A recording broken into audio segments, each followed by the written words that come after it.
Bahujan Samaj party की राष्ट्रीय अध्यक्ष बहन कुमारी मायावती कर रही है अहम बैठक। इस बैठक में हो सकता है गठबंधन पर विचार मंथन। जी हाँ दोस्तों, मैं हूं इंजीनियर स्नेहा और आप देख रहे हैं द थिंग। बता दें कि बहुजन समाज पार्टी की राष्ट्रीय अध्यक्ष बहन कुमारी मायावती जी आने वाले 30 दिसंबर को एक अहम बैठक करने जा रही हैं। इस बैठक में बहुजन समाज पार्टी के तमाम जिम्मेदार पदाधिकारी मौजूद रहेंगे और इनके मौजूदगी में यह बैठक होने जा रही है। ऐसी अटकलें लगाई जा रही है कि जिस प्रकार मीडिया के अंदर बहुजन समाज पार्टी की को लेकर और गठबंधन को लेकर जो चर्चाएं चल रही हैं, इस पर भी इस बैठक में विचार मंथन हो सकता है। इस बैठक का जो उद्देश्य है वह खास तौर पर यह है कि जो निकाय चुनाव होने जा रहा है 2024 में उत्तर प्रदेश के अंदर, इन निकाय चुनाव को लेकर यह बैठक हो रही है। लेकिन इस बैठक में इस निकाय चुनाव के साथ साथ गठबंधन पर भी चर्चा हो सकती है। ऐसे भी कयास लगाए जा रहे हैं। बहुजन समाज पार्टी की राष्ट्रीय अध्यक्ष बहन कुमारी मायावती जी, इनसे कांग्रेस के जो बड़े नेता हैं सलमान खुर्शीद, वो मिलने भी गए थे और उसके बाद कांग्रेस के साथ बहुजन समाज पार्टी को जोड़कर भी देखा जा रहा है और ऐसी चर्चाएं भी सोशल मीडिया पर चलती हुई नजर आ रही हैं।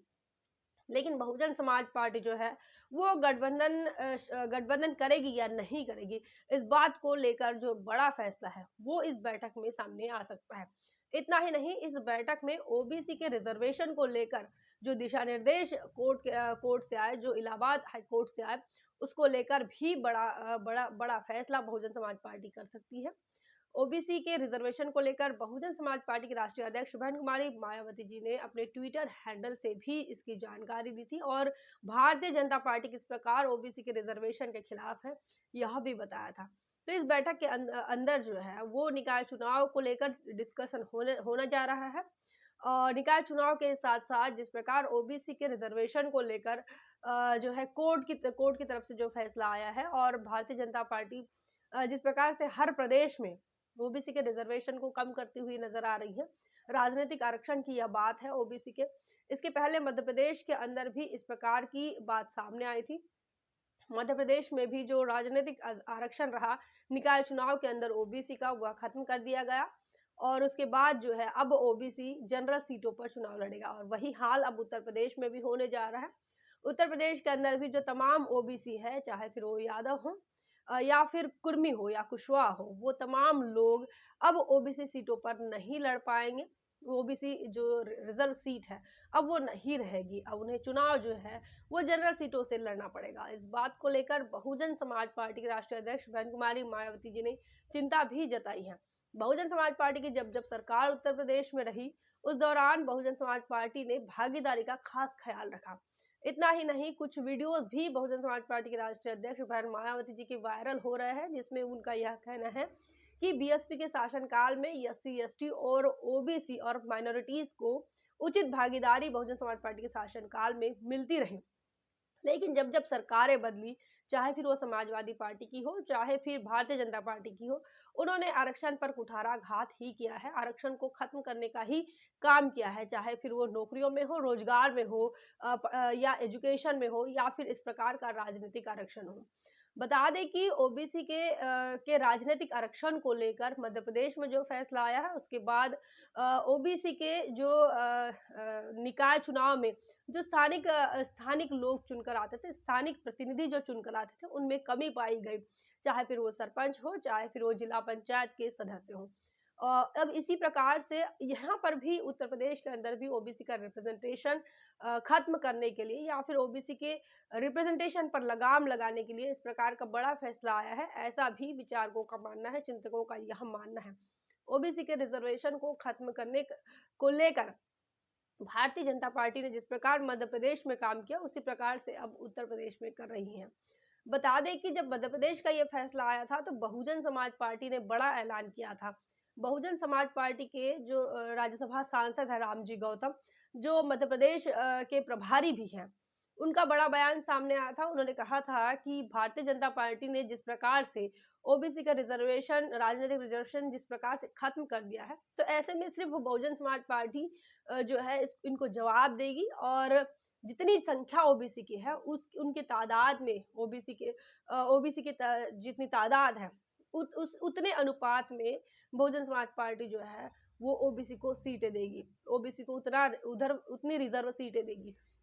अब उसी प्रकार हो सकता है मध्य प्रदेश के बाद उत्तर प्रदेश में भी यही फार्मूला लागू हो, क्योंकि बहुजन समाज पार्टी जो है वो खास ध्यान रखती है भागीदारी का। बहुजन समाज पार्टी के जो राष्ट्रीय अध्यक्ष माननीय कांशीराम साहब रहे, पहले राष्ट्रीय अध्यक्ष रहे, संस्थापक है बहुजन समाज पार्टी के, उनका भी नारा रहा कि जिसकी जितनी संख्या भारी उसकी उतनी भागीदारी।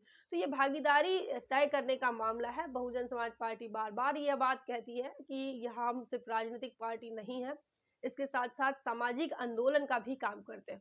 और ये सामाजिक आंदोलन का जो काम है वो सबको भागीदारी देने का है, उनको उनका हिस्सा देने का है, उनका पार्टिसिपेशन दर्ज कराने का। और इसीलिए बहुजन समाज पार्टी का जो प्रिंसिपल रहा है वो सबको उसकी संख्या के अनुपात में मिलना चाहिए। यही उनका कैडर रहा, यही उनका आंदोलन भी रहा। तो हो सकता है कि 30 दिसंबर को जो बहुजन समाज पार्टी के राष्ट्रीय अध्यक्ष बहन कुमारी मायावती जी जो अहम बैठक करने जा रही हैं, इस बैठक के दौरान इस निकाय चुनाव को लेकर भी बड़ा डिस्कशन, बड़ा मंथन हो सकता है। साथ ही गठबंधन की जो कयास लगाए जा रहे हैं, चाहे वो मेन स्ट्रीम के मीडिया में हो या फिर सोशल मीडिया पर हो, इस मंथन को लेकर भी, इस गठबंधन के विचार को लेकर भी बहुजन समाज पार्टी के राष्ट्रीय अध्यक्ष बड़े दिशा निर्देश दे सकती है। बहुजन समाज पार्टी के तमाम जिम्मेदार कार्यकर्ता पदाधिकारी इस बैठक में शामिल होने जा रहे हैं। और निकाय चुनाव को लेकर बहुजन समाज पार्टी इतनी गंभीर इसके पहले कभी दिखी नहीं, लेकिन अब Bahujan Samaj party action mode में दिख रही है। निकाय चुनाव को लेकर बहुजन समाज पार्टी ने एक नई स्ट्रेटजी बनाई है और नए दिशा निर्देश के साथ बहुजन समाज पार्टी मैदान में उतर रही है। जिस प्रकार से बहुजन समाज पार्टी के राष्ट्रीय अध्यक्ष बहन मायावती जी के ट्वीट्स आ रहे हैं और ट्वीट के माध्यम से बहन मायावती जिस प्रकार से भारतीय जनता पार्टी पर हमले कर रही हैं, उससे यह समझ आ रहा है कि निकाय चुनाव को बहुजन समाज पार्टी ने गंभीरता से ले लिया है और भारतीय जनता पार्टी और समाजवादी पार्टी को टक्कर देने के लिए बहुजन समाज पार्टी जो है वो तैयार हो गई है। बहुजन समाज पार्टी की तरफ से गठबंधन को लेकर जो चर्चाएं चल रही हैं, लेकिन अब तक का जो आकलन रहा बहुजन समाज पार्टी का, वो किसी भी प्रकार का गठबंधन करेगी या नहीं करेगी ये तो कहा नहीं जा सकता। लेकिन बहुजन समाज पार्टी जो है वो खासकर कांग्रेस, भारतीय जनता पार्टी को छोड़कर अन्य दलों के साथ जा सकता है, ऐसे संकेत ज्यादा होते हैं अपेक्षा में कि कांग्रेस के साथ चले जाए या फिर बीजेपी के साथ चले जाए। और बहुजन समाज पार्टी के राष्ट्रीय अध्यक्ष बहन मायावती जी ने तो अपना बयान भी जारी किया था इसके पहले कि किसी भी हाल में बहुजन समाज पार्टी जो है मनुवादी पार्टी के साथ नहीं जाएगी, चाहे फिर वो कांग्रेस हो या फिर भारतीय जनता पार्टी हो।